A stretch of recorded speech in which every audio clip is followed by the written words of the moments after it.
Alors bonjour à tous. Vous savez quelque chose de très intéressant. Vous avez remarqué que à Simchat Torah, lorsque l'on termine la Torah ou clôture la Torah, on termine la Torah par la paracha de Vezot HaBeracha, qui termine par les Kol Israël, aux yeux de tous les Israël. Et chose intéressante, c'est qu'on recommence tout de suite on reprend par Bereshit Bara Elohim. D'ailleurs, vous savez qu'il y a 3 Khatanim à Simchat Torah. Le Khatan Bereshit, c'est celui donc qui va recommencer la Torah. Donc lorsqu'on finit à Simchat Torah, toute la Torah, et on clôture la Torah, la lecture de la Torah de toute l'année, par la dernière paracha Vezot HaBeracha, la chose qui est intéressante, c'est qu'on va tout de suite recommencer par Bereshit. Et comme je viens de dire, celui qui monte comme Khatan Bereshit, après Khatan Torah, il ne faut pas qu'il y ait d'efsek, il ne faut pas qu'il y ait entre les deux de coupure. Et donc, il monte directement. On ne s'arrête pas. Pourquoi? Regardez.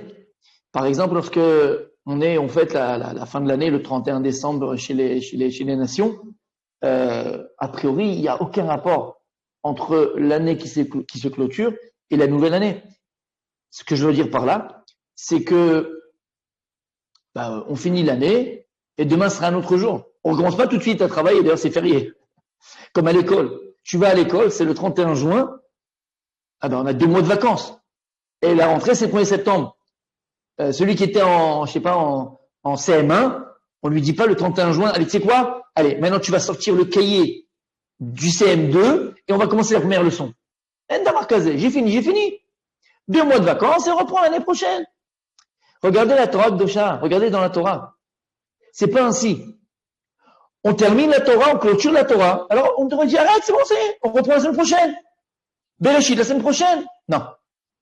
Dès qu'on clôture la Simchat Torah, la paracha de Vezot HaBeracha, on commence directement par Bereshit Bara Elohim. Alors, on va pas faire toute la paracha entière, on fait un petit passage, le Rishon, le premier passage de Bereshit. Pourquoi? Écoutez bien. La Torah Akdosha nous donne un message extraordinaire. Vous savez d'où provient le plus grand malaise de l'existence? Parfois dans la vie, que ce soit dans le couple, question des enfants, soit dans mon business, au titre personnel, individuel, dans n'importe quel domaine de la vie, on peut connaître un malaise. On peut connaître des temps morts. Pourquoi? Quel est le plus grand danger qui nous guette? J'ai l'exemple du mariage. Pourquoi? Parce que c'est un grand projet. Et dans la vie, on a des grands projets à mener. La vie, c'est un grand projet. Le mariage, c'est un grand projet. Amener les enfants dans le monde et les éduquer, c'est un grand projet. Lorsqu'on a un business, on a une affaire, ça peut être un grand projet. Dans la vie, on a des grands projets à mener. C'est quoi le plus grand danger qui nous guette devant ces projets extraordinaires qui sont devant nous? Vous savez, c'est lequel? C'est qu'on ne sait plus pourquoi. On ne sait plus pourquoi on mène tel ou tel combat. On ne sait plus pourquoi on fait tel ou tel projet. On ne sait plus pourquoi on s'est engagé. Le plus grand danger qui nous guette, c'est s'éloigner du pourquoi. Pourquoi je le fais? Tu vas maintenant bâtir un pays, une nation. Tu reviens sur ta terre après 2000 ans d'exil. Le plus grand danger qui guette le peuple juif sur sa terre. Après 2000 ans d'exil, on a attendu tellement longtemps pour avoir le mérite de revenir et bâtir une nouvelle fois la nation juive. C'est quoi le plus grand danger qui nous guette? Ce ne sont pas nos ennemis qui sont autour de nous. C'est qu'on s'éloigne du pourquoi. Pourquoi est-ce qu'on l'a fait? Pourquoi est-ce qu'on le fait? La Torah Akdosha, elle vient nous apprendre quelque chose d'extraordinaire à Simchat Torah. On va clôturer la Torah Vezot HaBeracha. De suite, il faut recommencer, il faut continuer à se rattacher à Bereshit, parce qu'en vérité, Vezot HaBeracha, c'est la fin de l'année, Bereshit, c'est le début de l'année. Donc on commence à Bereshit, on termine Vezot HaBeracha. On termine Vezot HaBeracha, on recommence Bereshit. Pourquoi? Bereshit. Bereshit, c'est quoi? Dit Rashi, Bishvil Reshit. Bishvil la Torah, Bishvil Israël Shekrem Reshit. Pourquoi Dieu a créé le monde? Le monde, il a un pourquoi? Dieu, il te dit Bereshit, Bishvil Reshit. Dieu dit pourquoi j'ai créé le monde? Bijouil Réchit, pour Réchit. C'est qui Réchit? Rachid nous dit, c'est la Torah et c'est Israël. Dieu il te dit, hein, pourquoi la création du monde? J'ai pas créé le monde au hasard. J'ai pas créé le monde pour rien. Lorsque j'ai créé le monde dans un but. Le but de la création du monde, c'est la Torah et c'est Israël. Et pour que l'on s'en rappelle et qu'on reste attaché à la matara, au but. Alors, dès qu'on termine les Otaberacha, on se rattache à Bereshit.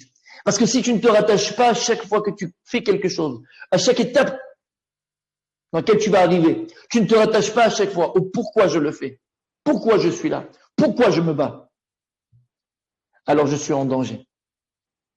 Et en vérité, le malaise est créé par l'espace que j'ai créé entre ma personne et le pourquoi de mon engagement, et le pourquoi de mon but. Ce vide qui va être créé, parce que je m'éloigne du pourquoi, je m'éloigne du but. Pourquoi je le fais? Pourquoi je me suis marié? Pourquoi j'ai mis des enfants au monde? Pourquoi j'ai fait ce business? Pourquoi j'ai déménagé? Pourquoi? Il y a un but. Pourquoi j'ai construit cette communauté? Il y a un but. Les plus grands malaises de l'existence proviennent du fait qu'on s'éloigne du pourquoi. Plus tu t'éloignes du pourquoi, plus tu t'éloignes de ton but, et donc plus tu t'éloignes de ta personne. Voilà pourquoi la Torah, les amis, nous enseigne qu'à Simchat Torah, on termine les Otaberacha, voilà, on va clôturer, mais tu reprends tout de suite par Bereshit. Parce qu'on n'a pas le droit de s'éloigner du pourquoi. Plus on est attaché au pourquoi, écoutez bien, plus on est attaché au pourquoi on le fait, pourquoi on se bat, pourquoi on construit, le pourquoi de mon projet, plus je mets toutes les chances de mon côté, alors de réussir. Voilà les amis. Ne jamais oublier pourquoi je fais quelque chose, pourquoi je m'engage, pourquoi je me bats. Plus on est attaché au pourquoi, plus on connaîtra la réussite. À très bientôt, Bezrat Hashem. Au revoir. Torah Box, c'est une véritable yeshiva en ligne qui va vous permettre d'étudier les textes de référence dans les mots Talmud, Livre des prophètes, Chassidut, Moussar, Pensée juive, Halakha. Des dizaines d'œuvres disponibles avec pour chacune d'elles un enseignement adapté. En un seul clic, où que vous soyez, à n'importe quelle heure du jour ou de la nuit. Étudiez enfin tous les sujets que vous avez toujours rêvé d'approfondir. Alors, travailler le GAN, c'est la socle des livrets Torah, c'est travailler les paroles de l'étude de la Torah. Et c'est quoi garder le GAN? C'est l'ishma, mitzvota, de garder le mitzvot. Aujourd'hui, la Torah n'a jamais été aussi proche de nous.